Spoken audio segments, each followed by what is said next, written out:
Okay, we're rolling. Today's a big day. Concrete guys are here. I got my 13 by 26 slab going in. We're waiting on the concrete truck to show up. That's what we're waiting on. So I'm going to go around back and set up the time lapse. We got some steel and some rebar in here. And hopefully the truck will get here pretty soon because we're ready to roll. Alright, I'm going to go set up the other camera.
Okay, these guys just left.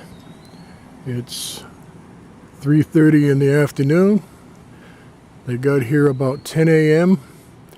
and then we had to wait about 2 hours for the concrete to show up. I wish I knew these guys when I built this property because these guys are damn artists. They really are. That is incredible. That is incredible. Now I just hope it doesn't rain for a couple hours. That is exactly what I wanted. What an excellent job they did. I got a bunch more fill dirt down there to fill in my gully over here. Next is order the new building. I'm a little bit excited in case you can't tell. Cost me right what I was quoted. Just outrageously happy. Alright, I got some time lapse to go look at in the other camera. I don't know if that came out or not, but that's been running the whole time, so we'll see how that turns out.